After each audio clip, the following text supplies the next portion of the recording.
Ladies and gentlemen, welcome to CloudStream, your go-to podcast for everything you ever wanted to know about going to the cloud. In this series of 6 episodes, we bring you expert insights, real-world examples, and tips to navigate your cloud journey with confidence. I'm your host, Riz Haque from CGI Global Intellectual Solutions and Innovation. And in today's episode, we'll dive into the critical first step of your cloud journey, modernizing your application portfolio. We have an exciting guest to talk us through the journey of cloud transformation. Ladies and gentlemen, it's my pleasure to welcome Jussi Mäkinen, Director of Cloud Transformation at CGI Finland. Thank you, Riz. Happy to be here. Great. Jussi, tell us how things has been for you lately. Yeah, things are actually quite busy. I have 2 lovely daughters, 7 and 9-year-old, with their hobby. So I drive them around. And whenever I'm not doing that or work, I'm playing frisbee golf. Oh, fantastic. It's my new thing. All right. Well, I've been trying to pick up that hobby for a long time. Never worked out. Maybe we should talk and see that how I could roll in. Yeah, almost everybody can start. All right. Yeah, that's always the case.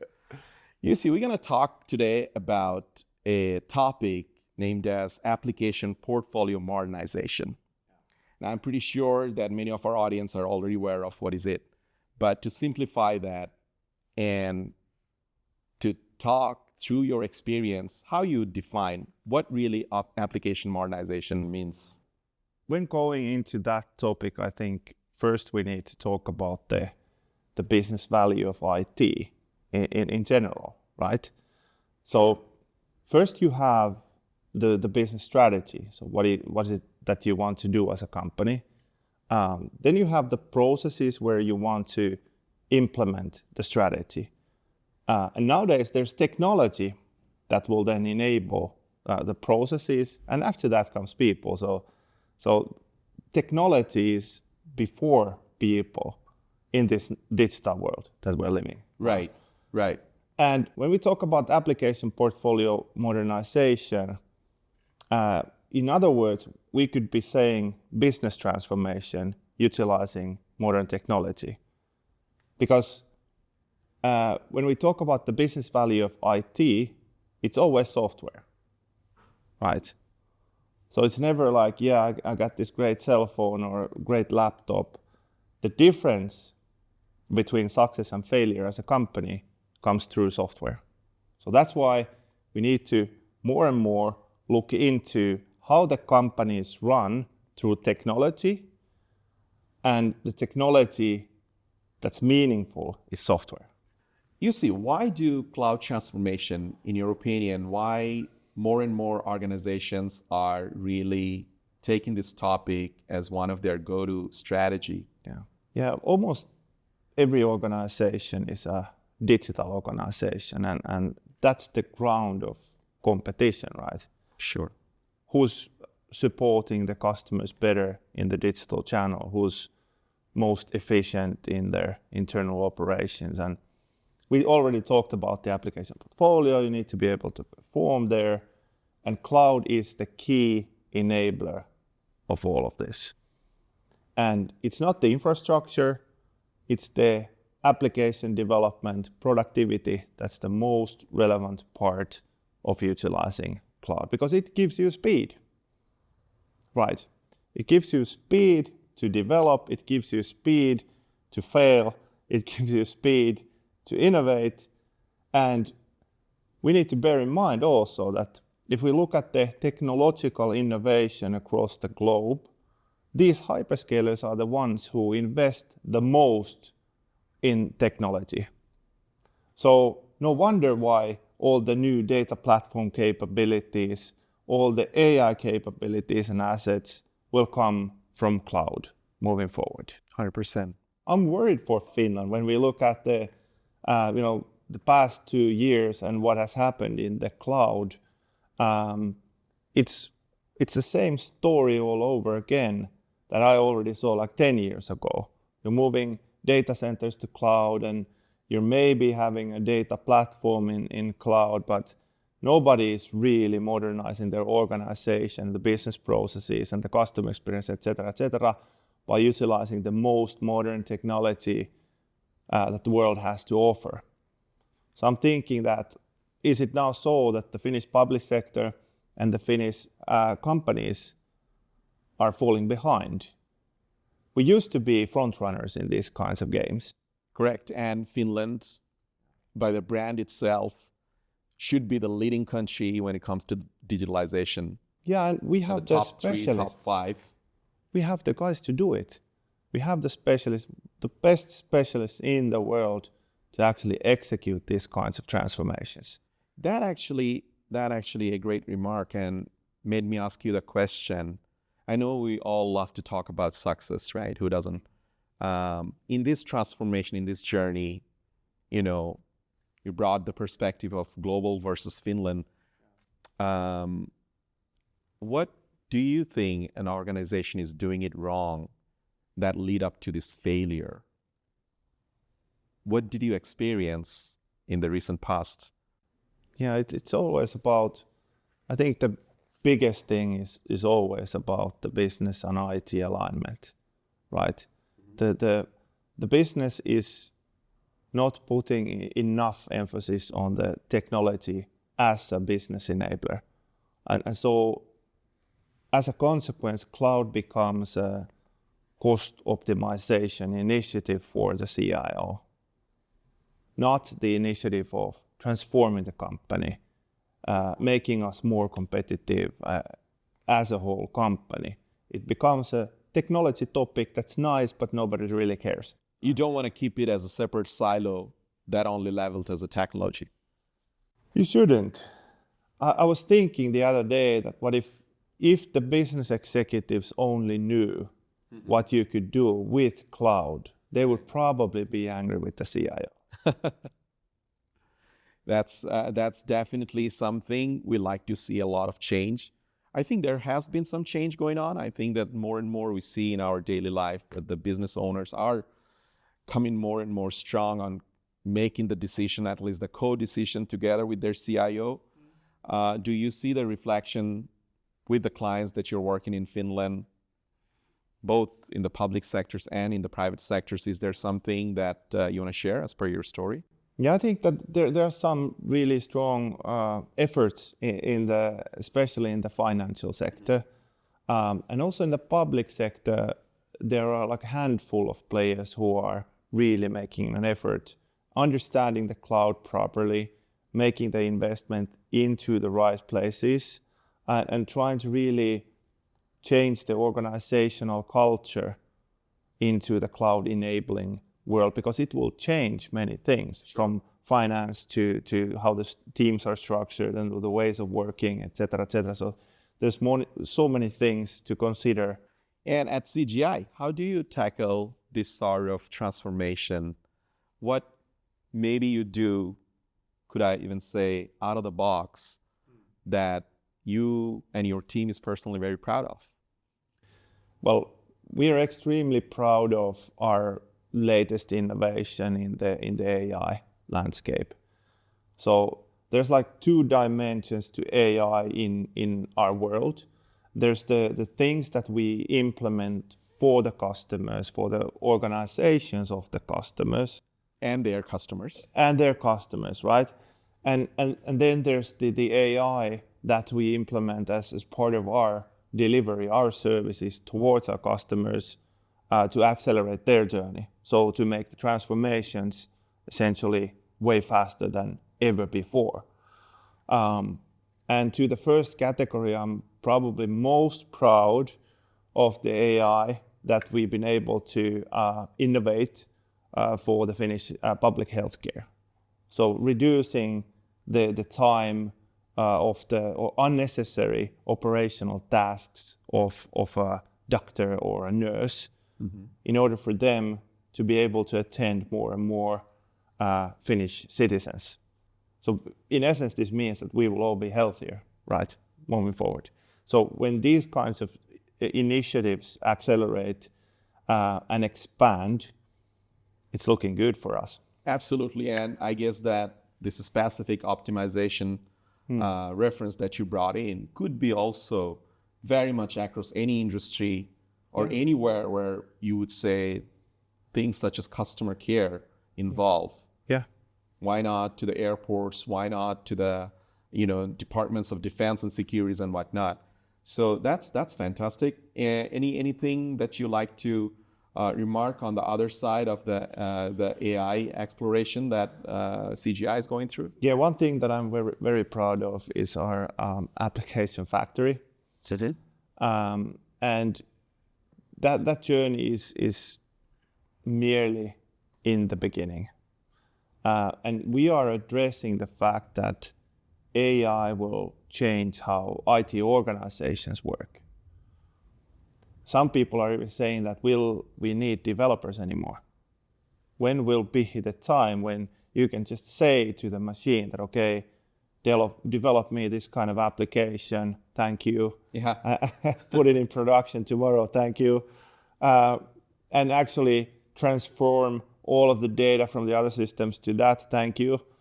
And so we're preparing us for that. And of course, it will be somewhere down the line. But we're already building the processes. We're training the people. So CGI has made massive investments in training people into the AI field. So we look at it as a process and people type of initiatives. And then we pick up various different AI components to the software development lifecycle to enable faster delivery anywhere with our customers. That's impressive, and thanks for sharing this story. One of the most important element of doing all this is people. Yeah. And the talents, and how you've been able to successfully capturing that specific part in your journey, hiring the right talents or the people getting on board. Is there anything specific that you do that maybe not many other organizations are doing right now? Or is there something you want to share? Yeah, so obviously there's the work acumen, right? So you need to have experience, you need to have looked into the stuff, the tech, right? Sure. But then it's also a lot about the personas. And 100%. And so our interview process, for instance, is 50% is about the persona and how the persona fits in, and the rest of the 50% is like barbecuing the tech, so that we really understand how does this person fit into our puzzle, and from very early on, we create these power paths for the people. So not only like starting somewhere and being there, instead we want to, from very early on, cater their journey towards their own ambitions. But the tech people are funny in a way that, many of them are just saying that, well, this is what I want to do, I want to do for the rest of my life the same stuff. Right. But for them, it's not the same stuff, because in this field of work, every day is a learning experience. For sure. Otherwise, you will become obsolete. Absolutely. And, as we look at across organization, across industries, we see in a certain organization, you need, as I always call it, that you need to have the right people on the bus. How you get people inspired in this journey? What are the things that you need to do as a leader to make them believe and make them bring into that speed that you would share the success, as you just said? Yeah, in our organization at CGI. So I think for me personally, I've been involved with cloud and data platforms for like the past 10 years or so. And the discussion has always been around infrastructure, right? Moving data centers here and there, and I don't really care about that. I care about making a difference with technology, right? Finland is struggling currently. For instance, the well-being counties are struggling heavily. Yep. The Finnish economy is struggling. And I'm thinking that, okay, we master this thing, cloud, that is enabler for everything we're missing in Finland, basically. So how could we actually make a difference for Finland? And that was my purpose personally joining CGI. I thought that, okay, CGI can really make the difference because we also address heavily the application side. And, I've been extremely glad, as we're now hiring heavily. We're hiring like every week new people. And I'm seeing more and more, especially the senior guys, the senior cloud specialists, being extremely interested in making a difference. They've already done all the cool projects here and there. They've done the infrastructure side day in, day out. And now they come in and say, okay, Jussi, we want to change things with technology. Are you the right guys? And then I say, yes, that's what we are doing. Fantastic. Well, that's how relationship starts, right? And again, getting the right mind and right talents onboarding them is as crucial, obviously. Now, everyone talks mostly about success. We love to talk about our success, and why not? Yeah. But I have a question that maybe is not kind of directly related to the success. I want to talk about like when the organizations start to evaluating their application portfolios. Mm-hmm. What are the things that goes wrong usually? And what would be your tip of advice for them not to have the failure that I believe that all of us experience once in a while? Yeah, so typically when we talk in the context of cloud transformation, we see the hyperscalers having a big role there. So they typically sell the cloud transformation for the customers. They typically fund and sometimes execute the different discovery tooling and the discovery process. So and that process is typically evolving around infrastructure again. So moving your data center into the cloud, and obviously for the hyperscalers, the benefit is fast increase in consumption of their services.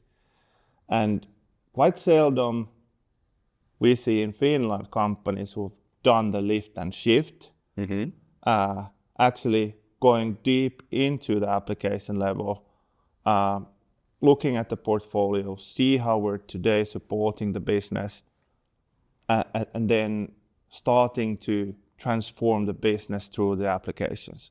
Right. We actually never see that. Instead of approaching this from the infrastructure side, we should approach this from the strategic perspective. So looking into what is the strategy of the company, what is it that we want to do, what are the processes today, and the processes might change, by the way, during this process. 100%. What are the processes today? How is the technology supporting the processes, and who are the people that are needed after the technology phase, right? And as part of this, you might want to mine the processes, do process mining, seeing how the current applications are actually utilized, who's using them, how's the process flowing. You might want to interview and have a conversation in the ecosystem and with the customers and with the internal users, and actually plan the business instead of technology, right? For sure. This is what I see missing in most of the cases. No, that's definitely a very valid point. If an organization like to kind of like a really peer-to-peer look at, the journey that they're about to experience, what are the things needs to be considered. So well pointed out, Jussi. Thank you for that. At the same, is there any real life successful story that you could actually also share on the contrary that happened to you lately that is worth of sharing with our audience? Yeah, there's plenty of CGI success stories we could share, but I actually wanted to share this cool story that has been delivered by other parties. We all love cool stories. I'm not going to mention the parties. Kudos to those parties, by the way, but the Finnish tax authority transformation, I heard, has been extremely cool. So with the idea of having the core technology as a core and nothing else, so not expanding the core, and then building the entire customer engagement and related layer on top of cloud platforms. And you know, we've seen the figures, we've seen the people, all of us Finns have seen how the tax authority digital services have improved. They have obviously measured that. And then the comments from the CIO saying that the speed of development has increased by decades. Wow. Right. That's a recognition. Yeah. And now they're, you know, everybody's telling this story around the world. And I remember in Finland when there was this RFP on the topic, there was this process selected. There were so many of these legacy IT people saying that now this is like wrong way at it, and this is no way you're gonna succeed with this one. Look where we are. You did something different. You were bold, and you succeed. Oh, yeah. And now Saku doesn't have to worry about the life cycle anymore. Yeah. How many companies in Finland we have who don't have to worry about the application life cycle? Not many. That's a great KPI to think of, and definitely when it comes to those public portal as Vero.fi, Finnish tax authority, I would say that there those work that you have just mentioned that remain as a benchmark for many of the non-public organizations as well. Not to mention that outside Finnish borders. Is there something also that you and the team has been working on that's worth of mentioning even outside Finnish tax authority? Yeah, so what I would want to say here is that you know, the Vero case is super cool, the Finnish tax authority. However, it started years ago, right? And the technology in this field is developing extremely rapidly. Yeah, very fast. We all see the AI hype everywhere. That is now becoming the reality, right? Yeah. So there is now if Vero is version 1.0, now we're like version 5 or something. Sure. So everything accelerates. Mm-hmm. And my team is part of that acceleration at CGI, building, you know, the ways of using AI as part of this transformation to significantly accelerate the journey. And this will make massive impact globally. I don't know if you saw it, but the CEO of Microsoft was saying the other day that software as a service will die. Right, I saw that, RIP on LinkedIn. So if software as a service will die, if the applications will die, and the AI will replace that, what is the readiness of the Finnish companies for that? Yeah. We are basically, what we're talking about here today are the steps towards that direction. Well, you see, it has been very, very encouraging and obviously informative to talk to you, get to know you, and surely we're going to catch up on the Frisbee discussion. And I'd like to thank you for being here and wish you all the best to you and CGI. Thanks for having me, Riz. Thanks for being with us today. It's been amazing to talk to Jussi and get to know quite a lot about insight on what's going on around cloud transformation. Stay tuned in for the next episode as we're going to talk about how to lead cloud transformation. Till then, it's a goodbye.